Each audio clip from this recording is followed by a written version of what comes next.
Oi, tudo bom? Então hoje eu vou começar a biolive na cozinha, terminando o almoço. Porque nem sempre, né, a gente programa as coisas e consegue cumprir a programação, infelizmente. Mas assim, tudo bem com vocês? Na biolive hoje, o que a gente vai falar vai ser sobre... eu coloquei relações ecológicas, né, e teias e cadeias alimentares, né? Então, nada mais, né, justo a gente falar de teia e cadeia alimentar na cozinha, né? Afinal, alimento, né, comida, energia. Vamos voltar falando lá do... A gente falando de ecossistema, biosfera, só para dar uma recordada do que é o quê? Biosfera, né, é a esfera da vida, é onde a gente tem, é a porção da Terra onde a gente tem vida. A gente tem, a partir da biosfera, a gente tem os biomas, os ecossistemas, e a gente vai diminuindo, né, essa relação. A menor relação que a gente tem dentro da biologia é de espécie, tá? O que é a definição de uma espécie? Tá? Como que eu posso falar assim, você é da mesma espécie que aquele outro ser vivo, né? A definição de espécie são indivíduos que têm características semelhantes, que se cruzam e deixam descendentes férteis, tá? Por exemplo, quando eu cruzo um gato com outro gato, eu tenho gatinhos, esses gatinhos vão dar, né, outras linhagens e assim por diante. Mesmo sendo um gato amarelo com um gato de 3 cores, um gato preto e branco com um gato preto, eles vão cruzar e vão gerar descendentes férteis, eles são da mesma espécie. Mesma coisa com cachorro, fala assim, mas eu coloco um pitbull para cruzar com um mastim, né, e dá descendente fértil. Se, né, o pitbull conseguir, né, se for uma mastim fêmea, o pitbull macho conseguir, né, alcançar para o cruzamento, vai ter descendente fértil, porque eles são da mesma espécie. A espécie, na biologia, a gente define, né, com uma nomenclatura binominal, são 2 nomes. Por exemplo, o cachorro, né, ele tem 2 nomes para a espécie, o gato também 2 nomes. Por exemplo, o gato é Felis catus. Felis significa o gênero e catus a espécie. Por quê? Porque eu tenho outros tipos de Felis, tá? Felis é o gênero, catus é a espécie. Então, por exemplo, eu tenho Panthera onca e Panthera leo.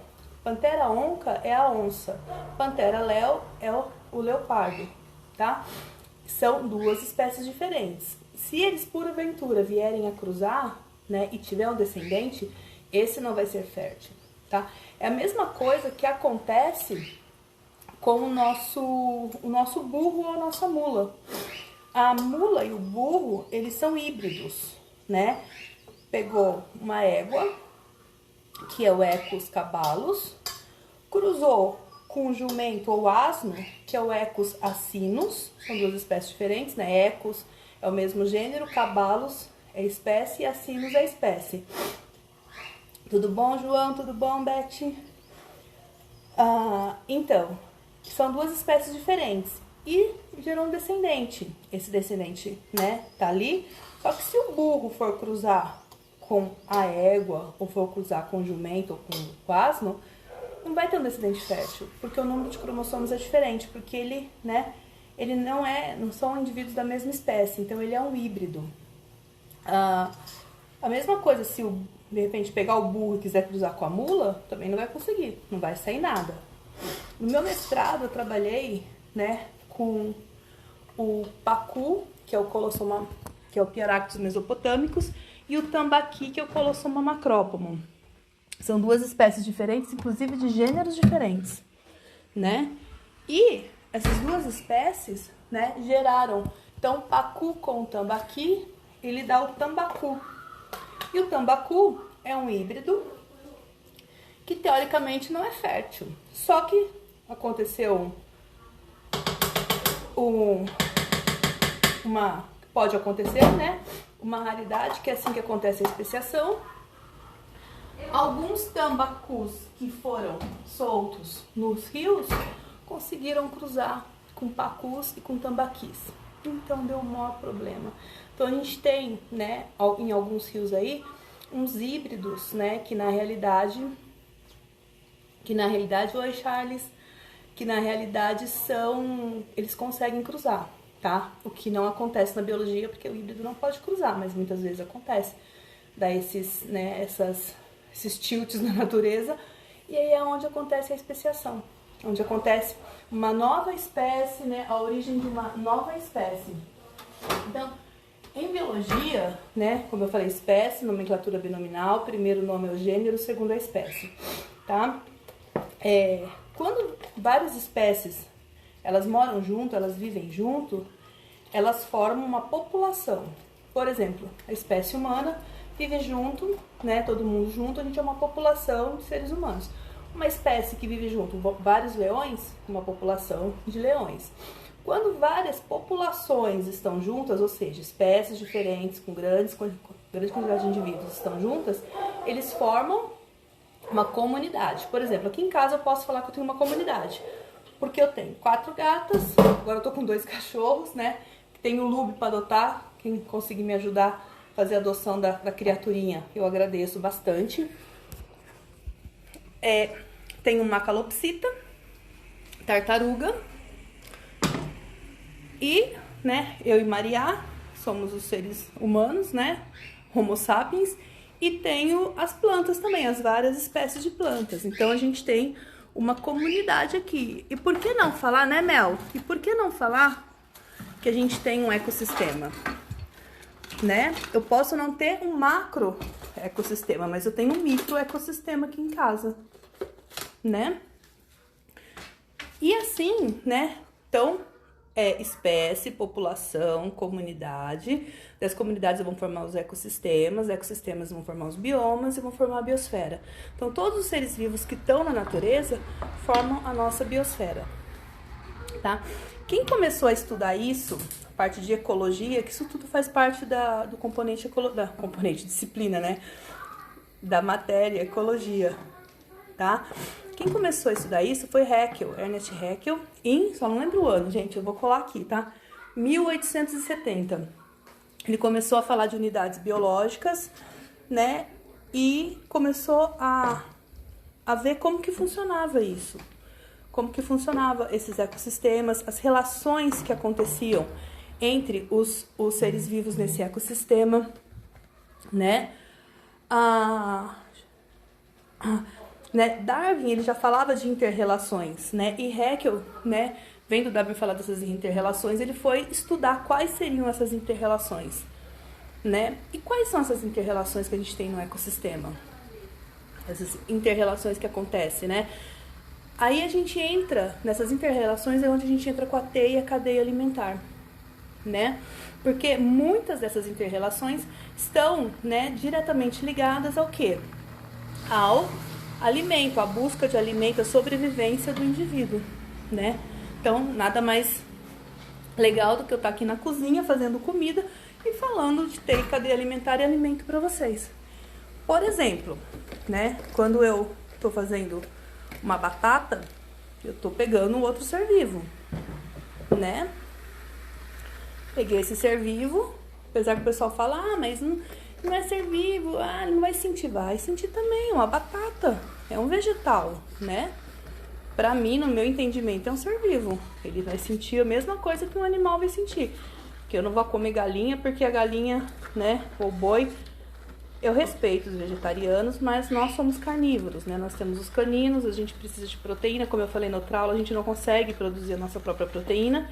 E quem consegue produzir essas proteínas, né, e esses aminoácidos são esses seres vivos, né? Boi, galinha, porco. A gente não consegue, né, pegar do vegetal essa unidade de proteína e transformar pra gente, né? E transformar no nosso aminoácido, fazer a nossa estrutura de aminoácido. Então a gente precisa pegar já pronto desses outros seres vivos. Então, essas inter-relações, né, nós, se a gente se nós fôssemos, né? Aqui a gente já tá, vamos dizer, domesticado, né?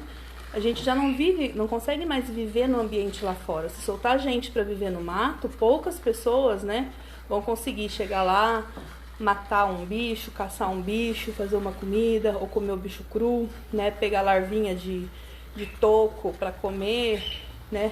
Poucas pessoas vão, porque a gente já não vive mais nesse ambiente, a gente já está desadaptado a esse ambiente. Mas os animais da natureza, eles dependem um do outro para essa alimentação. Daí nós temos, né, como a gente fala, os seres produtores, que são os autótrofos, né? Trofos significa energia, trofos significa alimento, autótrofos, eu alimento, né? Eu mesmo faço meu alimento, que são os vegetais, ou seres clorofilados, que eles vão lá, pegam a energia do sol, junto com gás carbônico e água, fazem aquele shake que eu falei, né, que é a fotossíntese, e produzem glicose, tá? Daí, os produtores, né, vão produzir o seu alimento, e daí vão vir os consumidores. A gente tem o consumidor primário, que come diretamente o produtor. Por exemplo, o boi vai lá, comeu a grama, então o boi é o consumidor primário. Daí vem a gente, vai lá e come o boi, nós somos consumidores secundários, né? Ou nós estamos no terceiro nível trófico, o produtor é primeiro, o boi é o segundo, e nós estamos no terceiro nível trófico, terceiro nível de alimento, tá? E isso é uma cadeia alimentar, isso que eu tô falando, tá? Outro exemplo de cadeia alimentar. Eu tenho a grama, o coelho vai lá, come a grama, daí vem a cobra, come o coelho, e vem um gavião e come a cobra, tá? Quando eu tô falando nesse nível horizontal, né, que a energia saiu da grama, foi pro coelho, do coelho foi pra cobra, a cobra foi pro gavião, tô falando de uma cadeia, tá? A energia a gente representa por setinhas, e essa setinha tá falando de onde a energia tá saindo, para onde a energia tá indo. E sempre quando a energia sai do produtor pro primeiro consumidor primário, né, do primeiro nível trófico pro segundo, a gente já perde um pouco de energia aí. Do segundo para o terceiro já perde outro tanto de energia, do terceiro para o quarto já perde outro tanto. Por isso a gente não tem cadeias alimentares com mais de 5 níveis tróficos, tá? Porque se perde muita energia nesses níveis tróficos todos. Então, desculpa. Então, nunca a gente vai existir uma cadeia de 10 níveis tróficos, porque a energia vai se perdendo, chega uma hora que essa energia não tem mais. A energia que o produtor pegou lá do sol, produziu em glicose, deixou ali na glicose, vai chegando uma hora que essa energia se perde e vai acabar, tá? Então, isso é uma cadeia alimentar. Agora, o que é uma teia alimentar? Só pensar na teia da aranha, tá? São as relações dessas várias cadeias. Por exemplo, como eu falei, produtor, grama, coelho, cobra, gavião. Daí eu tenho a grama, daí o passarinho come a grama. Também, vem lá, a cobra come o passarinho, ou então o gavião come o passarinho. Tenho a grama, daí vem lá, um gafanhoto come a grama. Vem o passarinho, come o gafanhoto. Então, essas relações entre eles, isso é uma teia alimentar, tá? E o que é comum na natureza, a gente tem as teias alimentares, né? É sempre ter um produtor, mas aquele produtor ter vários outros consumidores que vão, né, se alimentar daquele produtor, e assim, outros níveis tróficos se interagindo, tá?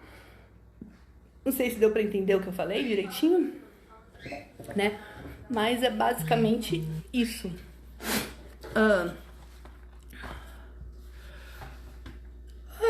Tô olhando a minha cola aqui do que eu ia falar pra vocês. Uma coisa que as pessoas falam muito é sobre nicho ecológico, né? Nicho ecológico é uma coisa meio chatinha pra se entender, porque a gente costuma falar que a profissão do que cada espécie exerce dentro daquele ambiente, né? O que ele vai fazer ali, a profissão dele, né? O que ele faz dentro daquele ambiente, tá? Basicamente é essa definição é a relação, né, que a espécie estabelece com esse ambiente. Isso é um nicho ecológico de cada espécie, né? A gente não pode nem dar exemplo de nicho ecológico porque a gente só sabe destruir. Então, o ser humano não é um bom exemplo para nicho ecológico. E nessas relações, né, que a gente estava falando de cadeia alimentar, teia alimentar, a gente tem algumas as relações, né, ecológicas desses seres vivos, é muito importante, porque muitas vezes eles têm relações harmônicas e relações desarmônicas. As relações harmônicas é quando um ajuda o outro, né? É quando um se beneficia assim, tem um benefício mútuo, os dois, né? Entre essas relações harmônicas, a gente tem mutualismo, que é o caso dos líquens, né? Que são algas e fungos que vivem juntos, formam uma estrutura ali, e os dois, um ajuda o outro. A alga produz alimento pro fungo, e o fungo, né, produz da proteção para a alga. A gente tem protocooperação, que é o caso daquele ermitão, daquele bichinho que fica no mar, né, que ele entra na concha de um outro que já morreu, e nessa concha ele vai arrastando. Geralmente ele é muito pequenininho, ele sempre entra numa concha maior para ele poder crescer. E daí ele vai arrastando, né, aquela conchinha. E daí uma hora chega uma anêmona e gruda ali. Por quê? Porque enquanto ele tá arrastando a conchinha, ele vai comendo também. E os farelos do que ele come vai ficando para trás. E a anêmona vai comendo esses farelos. Então é uma protocooperação, né? A anêmona tá ali, tá de carona na conchinha dele, mas está se alimentando. A gente tem as colônias, que é o exemplo da caravela, né, que são vários indivíduos que vivem, cada um desempenhando uma função, mas cada um é separado, eles têm uma função específica ali, mas cada um tem a sua, né, vamos supor assim, o seu nicho ecológico, né, vamos dizer assim. A gente tem também a sociedade, que é o caso das formigas, das abelhas, que cada um tem a sua função. A rainha é a reprodução, as operárias vai fabricar o mel, né, vai cuidar. Aí tem as operárias que cuidam dos ovos, tem as operárias que cuidam do mel, tem as operárias que cuidam da geleia real, e tem as operárias que vão ser protetoras da colmeia, né? Então isso é uma sociedade. Teoricamente nós seríamos uma sociedade, né? Mas a gente aqui é uma sociedade muito falha, infelizmente. A gente tem também, isso são as harmônicas, né, as relações ecológicas harmônicas. Agora, as desarmônicas, né, a gente tem a parte da competição, né, que um compete com o outro, porque na natureza, gente, só os seres vivos que não, mas na natureza, os seres vivos, animais, né, eles só competem com o outro ou por 3 condições: por território, por alimento e por fêmea. Tá? Eles não vão competir por causa de um tênis de marca, eles não vão competir por causa de um carro, eles não vão competir por nada disso. Eles vão competir por fêmea, por território e por alimento, tá? Oi, Daiane, obrigada por estar aqui. Então, a gente também tem o parasitismo, que é o caso, né, dos vírus, que são parasitas, que entram nas células e se aproveitam totalmente. O parasita, assim, é aquele um que fica ali e se aproveita de tudo do outro, né? A lombriga, por exemplo, a lombriga tá ali, ela entrou, oi, Dri, a lombriga tá ali, tá no intestino. O que acontece? A gente come, o que a gente comeu, a lombriga aproveita tudo pra ela não precisa fazer nada, ela só fica ali se alimentando. Oi, Cauã, meu lindo. Só fica se alimentando do que a gente tá comendo, né? Eu até coloquei no Face que eu não gostei do filme, né, do filme Parasita, porque ele me lembrou muito isso, muito dessa coisa desse ser vivo que fica só se alimentando, que fica só sugando do outro que tem mais, né? E daí quando não precisa mais ele vai lá e mata, porque muitos parasitas fazem isso. Quando não precisa mais vai lá e mata o hospedeiro, né? E é muito triste essa relação, é muito, né, muito, eu acho que na natureza a gente até, né, a gente até suporta, vamos dizer assim, porque, né, já vem dessa evolução, mas, né, o ser humano fazer isso é complicado. O que mais que a gente tem aqui tem o esclavagismo, né, gente, que é como se fosse um escravo, né, um aproveita do outro como se fosse um escravo. Tem também aquele que a gente chama de amensalismo, né? Ou antibiose, que é quando um ser vivo produz uma substância para matar o outro, tá? Tipo assim, a penicilina é um fungo. As bactérias que estão ali, esse fungo produz essa penicilina e mata essas bactérias, tá? Então as bactérias não vivem ali, então eles produzem aquilo, as bactérias não vivem ali. É um tipo de relação ecológica também. Tem o predatismo, né, que são os predadores, né, que um preda o outro, e tem o canibalismo, que é quando um ser vivo, né, se alimenta da mesma espécie.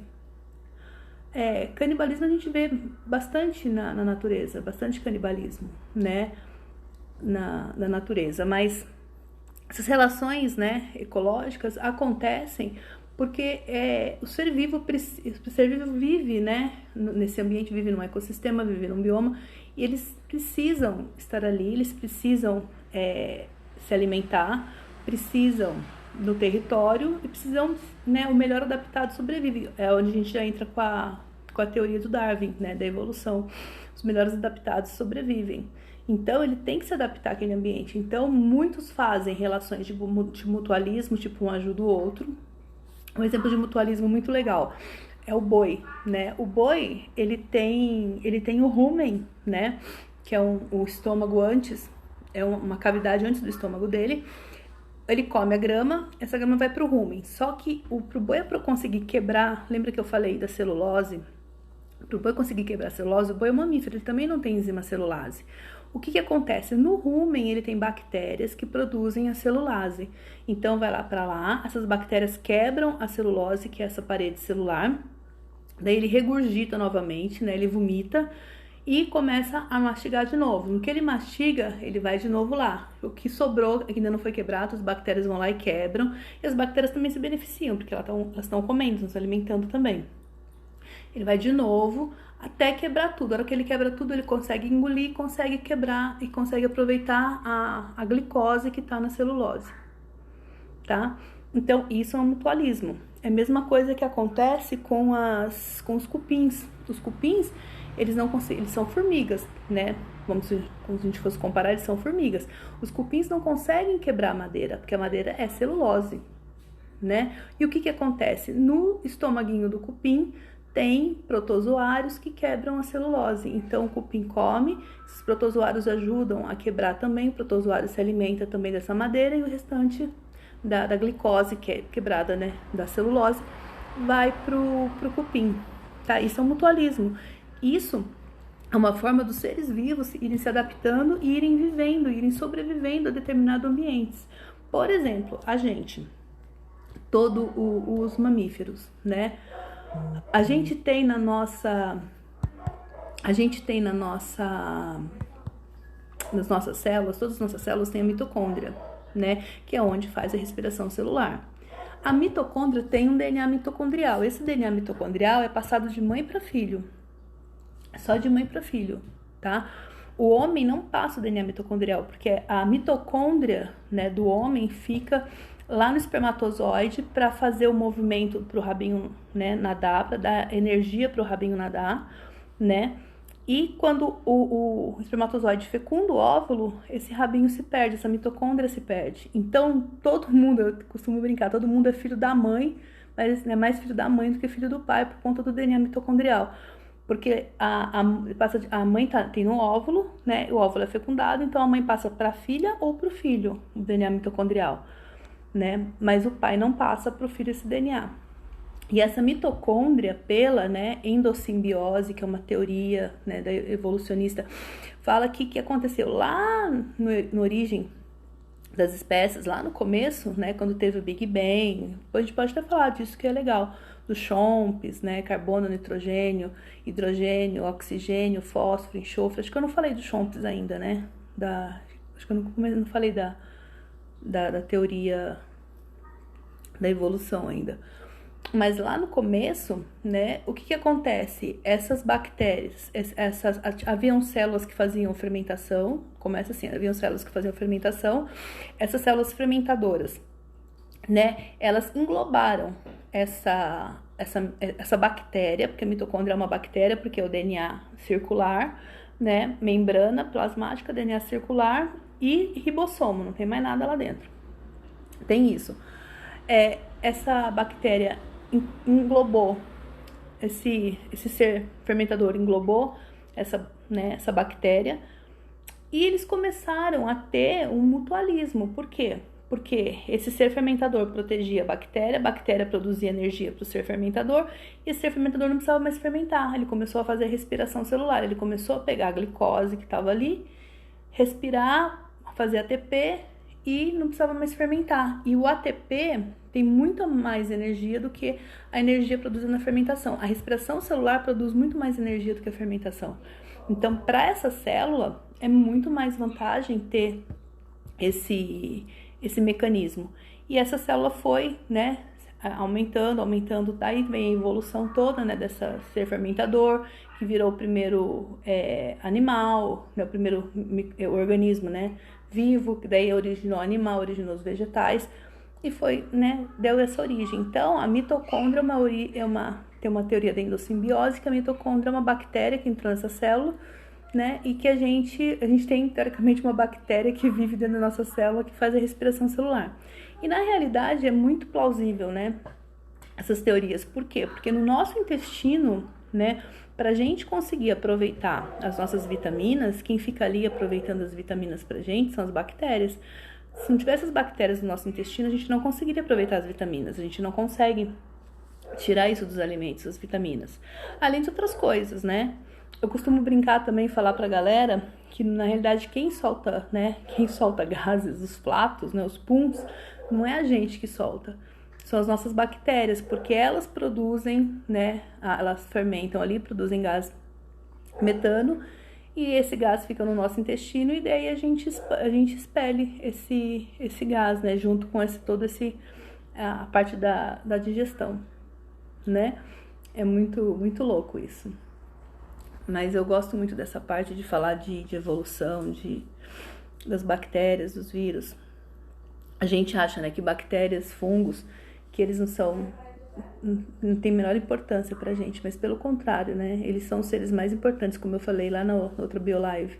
Se não fossem as bactérias e os fungos, a gente não tinha a ciclagem de nutrientes, a gente tinha reciclagem. Sem reciclagem, a gente não consegue, né, pegar o carbono, o hidrogênio, né, na realidade a água e o oxigênio que está na glicose e devolver novamente para a natureza. E nem o nitrogênio, né, o carbono que está no aminoácido que forma a proteína, também para voltar diretamente para a natureza, né? Então, eles são muito importantes para a gente. Então, é basicamente isso, gente, que eu ia falar para vocês hoje sobre relações ecológicas, TI, cadeia alimentar. Se alguém tiver alguma dúvida, quiser perguntar alguma coisa, né, a gente tá por aqui. Se não, eu vou encerrar a BioLive, porque descobri que 1 hora, né, a outra BioLive a gente tava conversando, foi 1 hora de BioLive, o Instagram fecha e daí deu maior pau. Eu consegui baixar, mas não consegui colocar no IGTV, mas eu não consegui baixar o vídeo depois. Tá bom? Então é isso, meus amores. Obrigada pela presença de vocês. Qualquer coisa, tiver alguma dúvida, deixa, né, aqui no Instagram, ou então lá no YouTube, que eu vou baixar o vídeo lá pro YouTube, ou então no Face também, né? Tá bom? Obrigada. Oi, filha. Hoje você entrou, não tá fazendo nada, né? O almoço tá pronto, tá bom? Ai. Então tá joia. Obrigada, gente. Até a semana que vem. Na semana que vem a gente volta na quinta-feira, né? Que essa semana foi corrido, teve conselho, tudo, então foi meio atrapalhado. Depois a governadora ainda mudou de quinta-feira pra sexta-feira o feriado, a gente tinha conselho, foi uma loucura, tá bom? Então tá bom. Obrigada, gente. Bom fim de semana. Até quinta-feira.